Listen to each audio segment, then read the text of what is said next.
good things are worth searching for. I think it's easy right now in our culture and in the times we live in to be cynical, to be disillusioned, to offer critique to our culture, our world, to other people, to ourselves.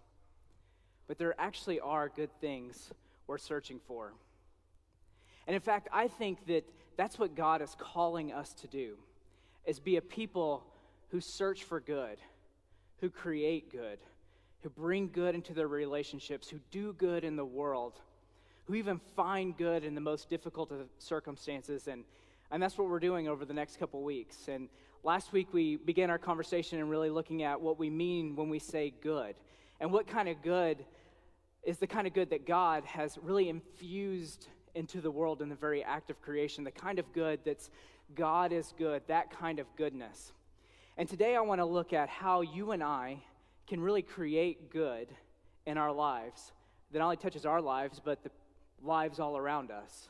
How you and I can create good. And I hope as we go through this conversation today that your mind would just come alive in the ways that you might create good. Maybe you as an individual or in your family, maybe even in your business or organization, whatever you might be a part of, and maybe even here at the church, how you might be a part of creating good.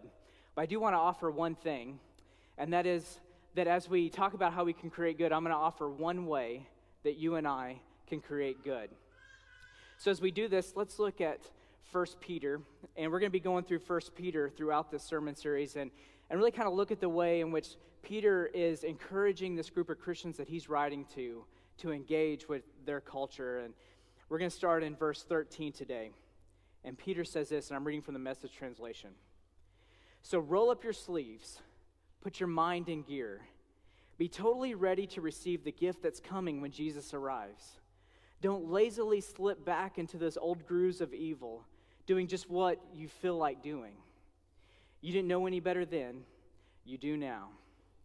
As obedient children, let yourselves be pulled into a way of life shaped by God's life, a life energetic and blazing with holiness. God said, I am holy, you be holy. Well, I wish there was a way to know you were in the good old days before you actually left them. Well, so this brilliant quote was from Ed Helms in the final episode of The Office. And this quote not only kind of summarized The Office as a brilliant TV show, right? But in a lot of ways can sum up the way we live our lives. I wish there was a way to know that we were in the good old days before we actually left them. So how do you and I know when we're in the good old days? Oftentimes we know the good old days when we look back to a time long gone, kind of nostalgically think of those things where it's like, well, it was really great back then, or I really liked this, and maybe it could be the way the culture is, or maybe it could be a job that you had, a relationship, friendship, whatever it is. We always kind of look back and we're like, oh, that was really good. How do we know when we're in the good old days now, and not just when we look back?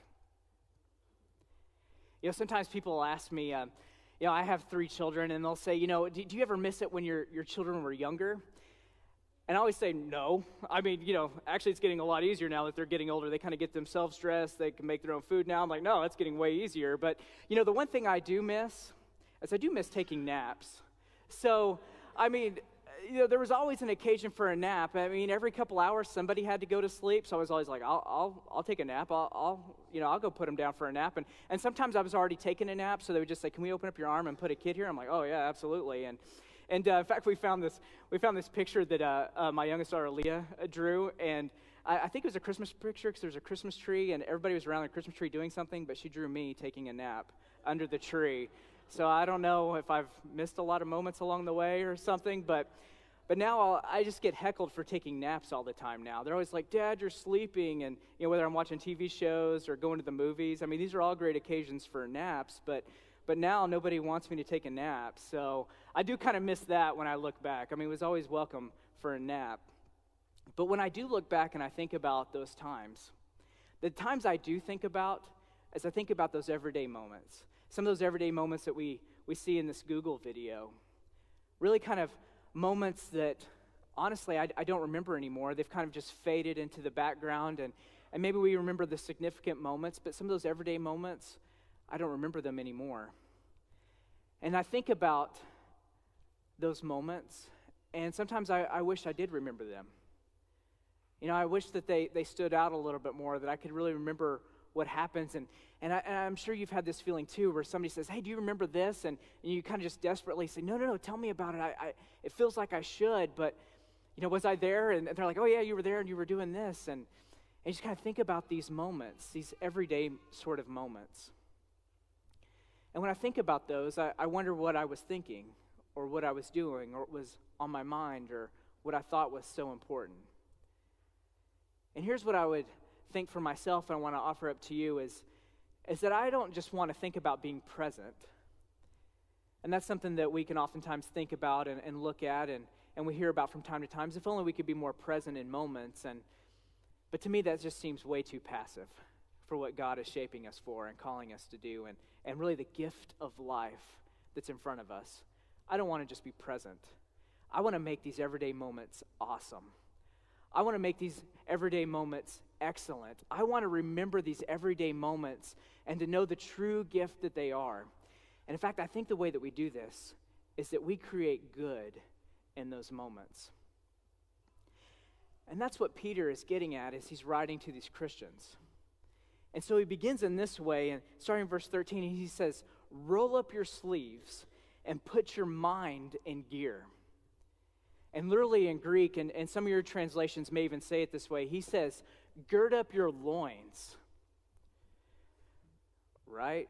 I mean, what does that really mean? And so I thought I ought to check it out. And then I found this from the Art of Manliness. I think they're going to really help us out on what it means to gird up your loins, because you're going to see this from time to time in your scriptures. And so really to gird up your loins is if you happen to be wearing a long tunic. I don't know. I tried to look to see if anybody was wearing one today. But basically what you do is you would grab it up, and then you would put it through your legs and grab it around the back, and then hold it out, and then tie it around the front, and then you're ready to go. So basically you would gird up your loins if it's time to get to work or it's time to go to battle. So whatever kind of season you may be in, it's time to gird up your loins.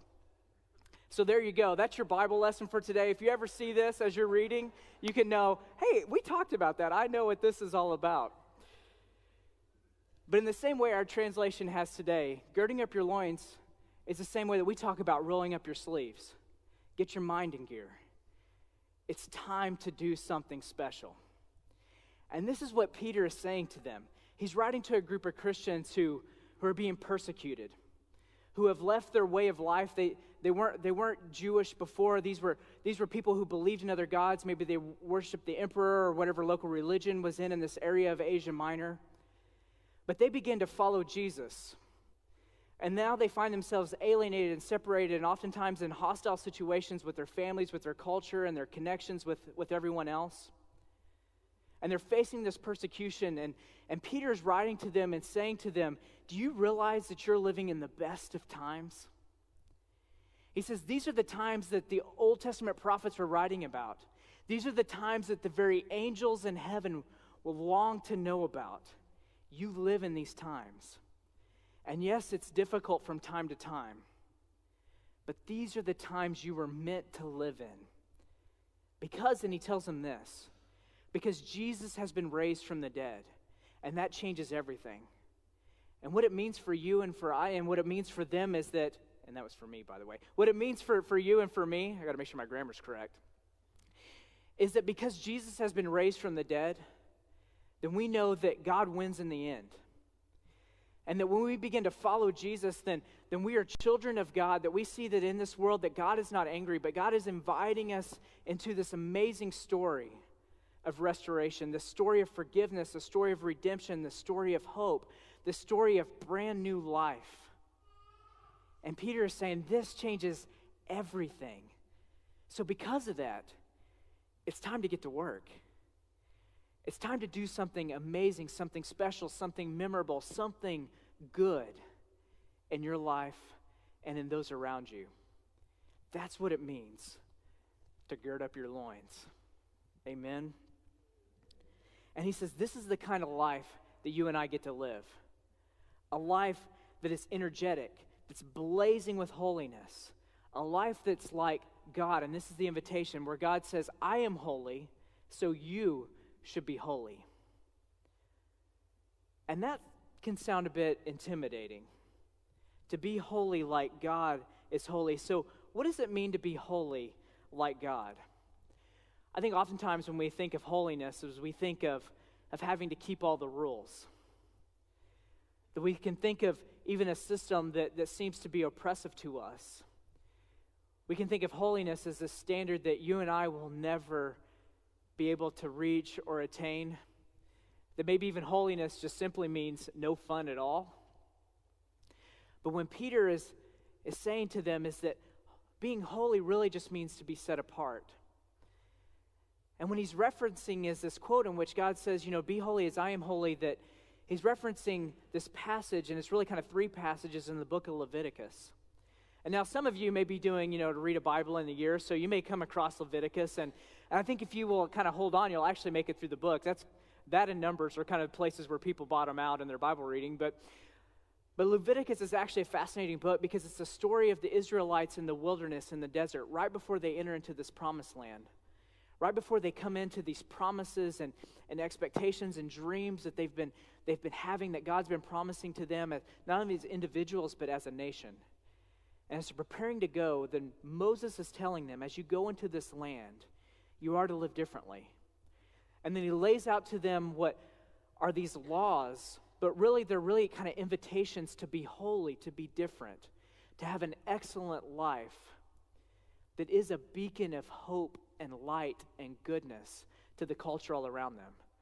So things like how they should eat, how they should behave, the kinds of relationships that they should have.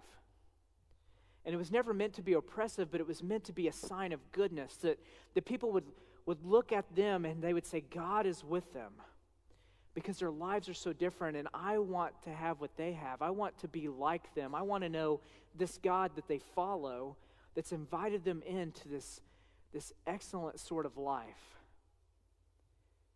That's the holiness that God is inviting them into. And that's what Peter is writing to them, this people who are not Jewish, this people who were never in the wilderness, but he's saying to them, this story is your story. This is the same invitation that God is offering to you. That as you live in this culture in Asia Minor and modern-day Turkey, as you live in this culture that's so much different than the one that was in the Promised Land when we went into it, but that doesn't matter. The invitation is the same. That God is inviting you to live a set-apart life, a life that is a beacon of hope and light. And I think that invitation is the same invitation to us. And when I think about it, I think the way that you and I can be those kind of people is if we're a people who not only search for and point out, but create good all around us. Well, over Christmas break, I read a book that I highly recommend to you, whether you're a parent or you run an organization, you have a team, whatever it might be. And it's called The Power of Moments. And this book is written by Chip and Dan Heath, and it's a book that was, I noticed on lots of, book of the year sort of lists, people recommended. I finally read it, and then I realized why it was being recommended so much. Now, the author is Chip and Dan Heath. Now Chip is a professor at Stanford University, and he works with the Graduate School of Business, and Chip is a senior fellow at Duke University working in their CASE program that supports entrepreneurs that are working for social good. And the question that they explored in this book is that why do certain moments disproportionately stand out from other moments in our life? They wanted to know why some moments were really so important to us and really kind of shape our lives. And it's those moments that you and I remember, whether they're good moments or maybe they're difficult moments, but they're the moments that we do recall when we look back and when we think about the good old days. And they want to know why those moments stood out and what was it about them that would make them stand out. And so throughout this book, they reference psychological studies. They look at examples in business and in hospitality, education, and nonprofits. They look at all these, and they were actually determined that there were 4 different kinds of moments that really do stand out, that they all fall within a category. And what they realized is these moments don't have to be random. These moments when we meet a friend or meet a spouse and they seem seemingly random to us, they don't have to be random. You and I can actually create these moments. And when I read this, I thought about all the good that could be accomplished if you and I were people who sought to create good. And when I think about this, it's not just that we kind of create it from scratch, but as we begin to look at the good all around us and we look at the good that God has planted in the world, those moments in which we see the very DNA, the fingerprints of God, that we begin to point those out, we begin to lift those out. And in fact, the first principle they talk about is this principle of elevating certain moments. And for us, I think about we could elevate these moments that are good moments, that we know that they're supposed to be good and that we can work to elevate those. And so the one thing that I wanted to offer to you today, the one thing that you can try, the one thing that you can practice as we think about how we can create good and even elevate moments, is this principle they called breaking the script. Because you and I live by different scripts in our lives. And what they call by scripts are those really kind of those habit and routines that not only do we have in our lives, but they're all throughout culture. And so one example they use is that when you and I would go into a restaurant, then we kind of know how it's supposed to work. We go in and we put our name in, and the host seats us to the table. Then the waiter comes by and asks for our drink order, and then we come back by and ask for our meal order. They bring the meal out, and depending on our experience, we may tip between 15 and 20%.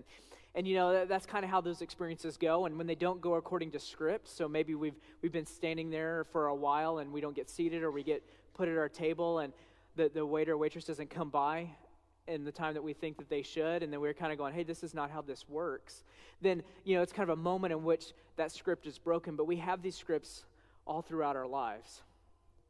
You know, sometimes we even have them in our jobs when we know that certain meetings happen at a certain time, or we're going to make certain phone calls at this time, and this is how this goes, or even if we're getting the kiddos ready for school each day, and we wake them up at the same time, and they said a lot of ways what we do is we have these scripts in our lives, these way that we live our lives, and what we do is we kind of work to minimize negative experiences. So we make sure when we have a negative experience that we want to kind of correct how that goes and kind of get everything back on script. But they said one way that you and I can really kind of elevate moments is that we break the script in our everyday moments. Then we think about our everyday lives and the way that we kind of live them, when we seem to be maybe sometimes even on autopilot, that what we can do is we can take an opportunity with an individual, with people that are important to us, or maybe even in our organizations and those that we serve and those that we're around, and we can elevate a moment by breaking the script. And so in a small way, we attempted to do that today by having some extra goodies out by the coffee and having the cake pops, having the signs, that kind of way that we can sort of elevate our hospitality, because we believe it's so important that each and every one of you know that you are welcome here. And so we thought, how could we elevate it? We thought, well, maybe that's a way that we could elevate it, just a small way. So it could be something large, or it could be something really small, even a word that it said, maybe stopping to have a conversation, but it's a way in which we break the script of what we normally do. And one of the ways that they shared that they would do this, and they said this was their most popular sort of activity that people would participate in when they did their study for this book. And this activity was what they called a surprise Saturday. And what they would do is they would say, take your normal Saturday, the way things normally work for you, whether you're kind of just hanging out at home, maybe you're kind of taking the day off to relax, or whether you have sporting events and those kind of things going on, and you have different games and competitions. I mean, whatever it is, but you take your normal script and you say, instead, we're going to do a surprise Saturday. And some of the things that they found was this, is that in one that they had two roommates, and they ended up kind of pulling all their change and taking a day road trip and essentially doing one of those things that they always said, one day we're going to do this together. They actually did it. And another time they found that a spouse actually organized a picnic for their loved one, and they went and just had a picnic in a park. And another one, they participated with their children, and they said to their children, hey, whatever you want to do today on this Saturday, let's do it. And of course, when I'm reading the book, I'm thinking, okay, they're going to Six Flags. I mean, how much is this going to cost? And I'm like, oh, that may be too big of a surprise. And then what they found is that oftentimes children would come back with very simple things like, oh, I just want to play together all day. Or in another instance, they said, well, I want to hang out by the neighborhood pool and let's take hot dogs from our house and we can eat them there. And then even in one episode, and you begin to kind of see these everywhere. And so last week I was talking about the Property Brothers, HGTV, and I'm sure a lot of you went last week and you started watching the Property Brothers. But in one episode, I saw this, and as they were working with the family, they said, oh, what we do as a family is we have a surprise box, and we all write down what we want to do on a Saturday, and we put it in the box, and then we draw it out. And whenever we draw out, that's what we do that Saturday. And I was like, that's a surprise Saturday. That could be a one thing that you do that could really break the script on kind of what your normal, everyday life is like. Because when I think about these things,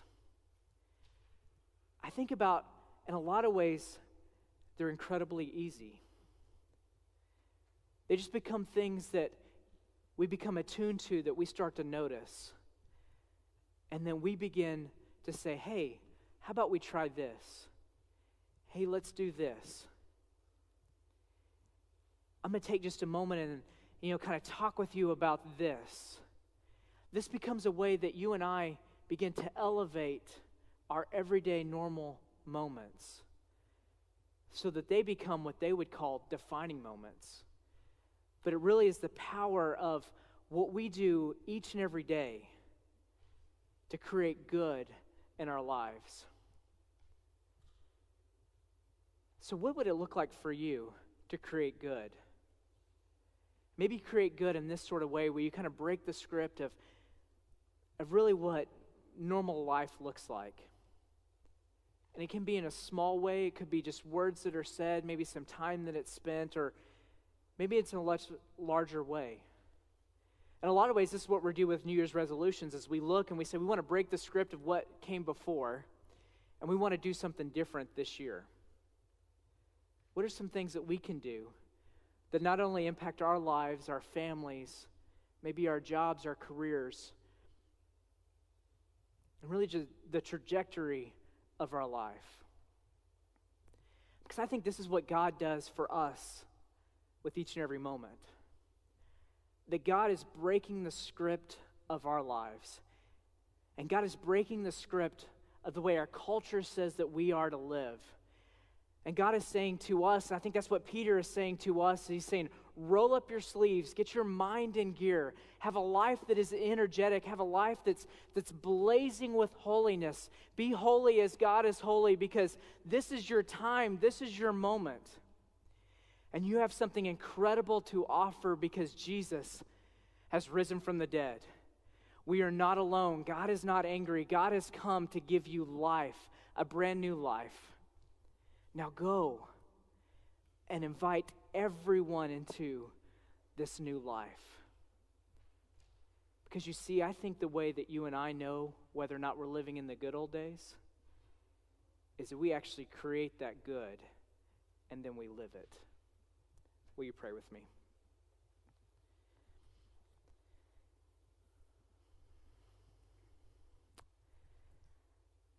God, we thank you. We thank you for all the good that's all around us. Because, God, it's so easy to be discouraged, to be cynical, to be disillusioned, to offer critique. God, sometimes it's easy to lose hope. And maybe for some of us here today, God, we're in a situation or a circumstance where it's difficult to see the good that is all around us. So God, we do thank you that you are present, working for the good. That God, you're inviting us to see good where maybe no one else sees good.